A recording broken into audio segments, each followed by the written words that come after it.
ಸಚಿವ ಕೆಎಚ್ ಮುನಿಯಪ್ಪ ಜನ್ಮದಿನ ಶಿಡ್ಲಘಟ್ಟದ 2023ರ ಕಾಂಗ್ರೆಸ್ ಅಭ್ಯರ್ಥಿ ರಾಜೀವ್ ಗೌಡ ಅವರಿಂದ ಹುಟ್ಟುಹಬ್ಬ ಆಚರಣೆ. ರಾಜ್ಯ ಆಹಾರ, ನಾಗರಿಕ ಸರಬರಾಜು ಮತ್ತು ಗ್ರಾಹಕ ವ್ಯವಹಾರಗಳ ಸಚಿವರು ಹಾಗೂ ಬೆಂಗಳೂರು ಗ್ರಾಮಾಂತರ ಜಿಲ್ಲಾ ಉಸ್ತುವಾರಿ ಸಚಿವರಾದ ಮಾನ್ಯ ಕೆಎಚ್ ಮುನಿಯಪ್ಪ ಅವರ ಜನ್ಮದಿನವನ್ನು ಇಂದು ಅವರ ಸ್ವಗೃಹದಲ್ಲಿ ಅತ್ಯಂತ ಸಡಗರ ಮತ್ತು ಸಂಭ್ರಮದಿಂದ ಆಚರಿಸಲಾಯಿತು. ನೆಚ್ಚಿನ ನಾಯಕನ ಹುಟ್ಟುಹಬ್ಬದ ಅಂಗವಾಗಿ ಶಿಡ್ಲಘಟ್ಟ ವಿಧಾನಸಭಾ ಕ್ಷೇತ್ರದ ನೂರಾರು ಮುಖಂಡರು ಮತ್ತು ಸಾರ್ವಜನಿಕರು ಸಚಿವರನ್ನ ಭೇಟಿ ಮಾಡಿ ಶುಭ ಹಾರೈಸಿದರು. ಕಾರ್ಯಕ್ರಮದ ಅಂಗವಾಗಿ ಶಿಡ್ಲಘಟ್ಟ ಕ್ಷೇತ್ರದ ಜನತೆ ಮತ್ತು ಪ್ರಮುಖ ಮುಖಂಡರು ಸಚಿವರ ಸ್ವಗೃಹಕ್ಕಾಗಮಿಸಿ ಬೃಹತ್ ಕೇಕ್ ಕತ್ತರಿಸುವ ಮೂಲಕ ಹುಟ್ಟುಹಬ್ಬ ಆಚರಿಸಿದರು. ಈ ಸಂದರ್ಭದಲ್ಲಿ ನೆಚ್ಚಿನ ರಾಜಕೀಯ ಗುರುಗಳಾದ ಕೆಎಸ್ ಮುನಿಯಪ್ಪನವರಿಗೆ ರಾಜೀವ್ ಗೌಡ ದಂಪತಿಗಳು ಹುಟ್ಟುಹಬ್ಬದ ಶುಭಾಶಯ ಕೋರಿ ಶಾಲುವನ್ನು ಹೊದಿಸಿ ಬೆಳ್ಳಿಯ ಗದೆ ನೀಡಿ ಸನ್ಮಾನಿಸಿದರು. ಸಚಿವರನ್ನು ಕಾಣಲು ಜಮಾಯಿಸಿದ್ದ ಅಭಿಮಾನಿಗಳು ಹೂಗುಚ್ಛ ನೀಡಿ ಶಾಲು ಹೊದಿಸಿ ಸಚಿವರ ಬಗ್ಗೆ ತಮಗಿರುವ ಅಭಿಮಾನವನ್ನು ವ್ಯಕ್ತಪಡಿಸಿದರು.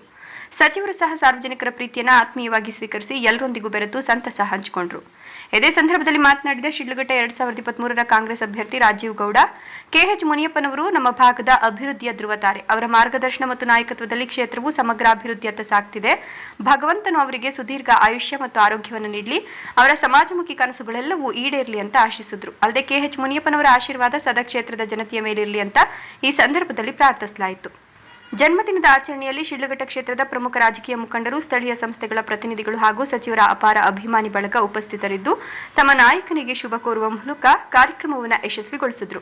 ಈ ಸಂದರ್ಭದಲ್ಲಿ ರಾಜೀವ್ ಗೌಡ ಅವರ ತಂದೆ ವರದಣ್ಣ, ಬ್ಲಾಕ್ ಕಾಂಗ್ರೆಸ್ ಅಧ್ಯಕ್ಷೆ ಸಹನಾ ರಾಜೀವ್ ಗೌಡ, ಕೆ ಗುಡಿಯಪ್ಪ, ಕುಂದಲಗುರ್ಕಿ ಮುನೀಂದ್ರ, ನಾರಾಯಣಸ್ವಾಮಿ ಬಂಗಾರಪ್ಪ, ಮುತ್ತೂರು ವೆಂಕಟೇಶ್, ಕೃಷ್ಣಾರೆಡ್ಡಿ, ಮೇಲೂರು ಮಂಜುನಾಥ್, ಅಫ್ಸರ್ ಪಾಷಾ, ಬಶೆಟ್ಟಹಳ್ಳಿ ಗೋಪಾಲರೆಡ್ಡಿ, ತಿಮ್ಮನಾಯಕನಹಳ್ಳಿ ಆನಂದ್, ಡಿಪಿ ನಾಗರಾಜ್, ಗೋವಿಂದರಾಜು, ಬಾಬು, ರಾಜ್ಕುಮಾರ್, ರಾಮಾಂಜಿ, ಶ್ರೀನಾಥ್, ಬಫೂರ್, ನರಸಿಂಹ, ಅಪ್ಪೇಗೌಡನಹಳ್ಳಿ ಮಂಜುನಾಥ್, ನಾರಾಯಣಸ್ವಾಮಿ ಸೇರಿದಂತೆ ಶಿಡ್ಲಘಟ್ಟ ತಾಲೂಕಿನ ಕಾಂಗ್ರೆಸ್ ಮುಖಂಡರು, ಕಾರ್ಯಕರ್ತರು ಹಾಜರಿದ್ದರು. ವರದಿ ನಂದಿರಾಜೇಶ್, ಶಿಡ್ಲಘಟ್ಟ.